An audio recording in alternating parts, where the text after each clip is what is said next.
I was a nurse at a psychiatric hospital back in 1995.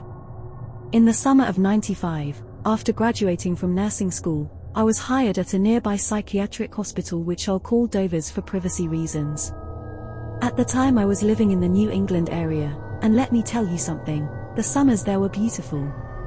Anyway, due to budget cuts and deplorable conditions, there were even rumors of several doctors performing lobotomies, back in the 30s and 40s.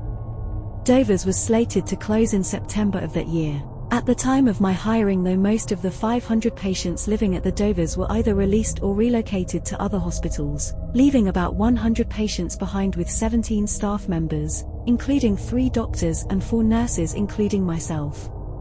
Now, Dover's itself was a grand hospital with its Gothic-style architecture, and while it was open, it was the talk of the town, both good and bad. Dover's was located on the edge of town and was surrounded by very dense woods with only one road leading in and out. Built in the 1870s, it was originally intended to house 200 patients with the purpose of treating the criminally insane, mentally ill and people suffering from TB in order to cure them. Unfortunately though, over the years as the population grew, overcrowding was a big issue, and by the 1930s, there were upwards of 3,000 patients at the hospital at any given time. Soon though, due to the overcrowdedness, lack of funding and staff shortages, the hospital fell into despair. My job at the hospital was to watch over the remaining patients until they were relocated, about 2 months. As I previously mentioned before, there were 17 staff members left with a total of 5 floors being occupied.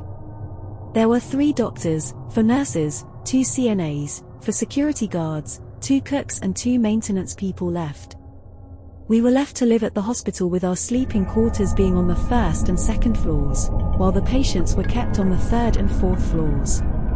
But somehow, there was a miscalculation with the rooms, and therefore, I volunteered to sleep on the 5th floor where I would be alone, which didn't bother me at all. It was a Friday when I arrived, and since I didn't have to report to work until Monday, I had the weekend to myself. Now, Dover's had several floors in total, with the 5th, 6th and 7th floors remaining unused, after several patients died under mysterious circumstances back in the 70s. Of course, rumors were about the hospital being haunted, but at the time I didn't believe in ghosts.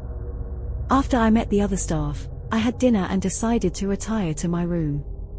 Now, the 5th floor had not been used for over 6 years, so you can imagine just how much dust had accumulated on everything. After cleaning my room, I took a shower and decided to turn in for the night.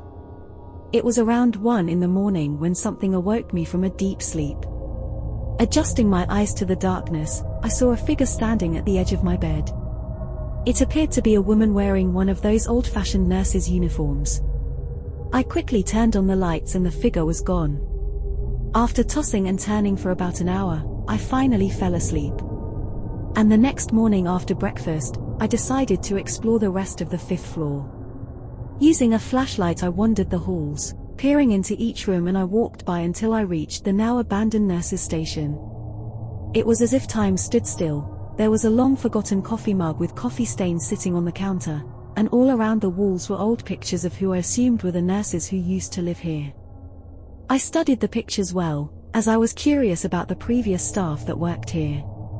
There was a picture that was taken during the Christmas of 1978, and I actually recognized Sue, not her real name, one of the nurses in the picture. I continued to explore the 5th floor until I began to feel sleepy. That night as I lay in bed, I could hear the faint sound of a woman crying. Thinking it was one of my patients, I went to check it out. As I exited my room and entered the dark hallway, I noticed that the crying was getting louder. I began walking towards the nurses' station and stopped, as the crying seemed to be coming from somewhere in the back of the station. I nervously called out hello, but, of course, got no answer. And that's when I spotted it, a door I hadn't noticed earlier. I slowly walked over to the door, opened it and noticed how dark it was inside this room, so I started using my flashlight, scanned the room, and for a second, I thought I saw a figure hunched over in the corner, and the crying abruptly stopped. Anyway, using my flashlight I began to explore the office, and that's when I spotted the picture of Dr. Ryan, also not his real name. Dr. Ryan was one of the 3 doctors who remained behind at Dover's, and I had questions. It was the next day when I talked to Sue and asked her if any of the other nurses died here, and she said, as a matter of fact, a nurse that used to work here went missing about 17 years ago. It was rumored she was having an affair with one of the doctors and that she was also pregnant with his baby. Do you know who it was, the doctor that she was having an affair with? Nope, I don't. But I had a feeling I knew who it was though. The remaining months were here without incident, and that was until the last week before the hospital was to close.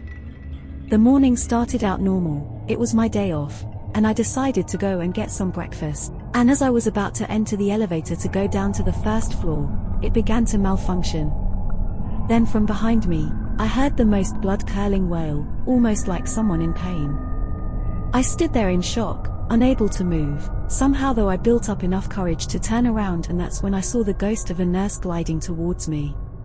Unable to move, she approached me, and within the blink of an eye, she placed her hand, which was somehow solid, on my shoulder, and the horrible images flashed before my eyes. I saw her being murdered, then her killer hiding her body somewhere on the 5th floor, and I saw who killed her. About an hour later, the hospital was bustling with police and forensic experts. I even saw them escorting Dr. Ryan out of the hospital in handcuffs. They have found Donna's remains behind the walls inside Dr. Ryan's old office.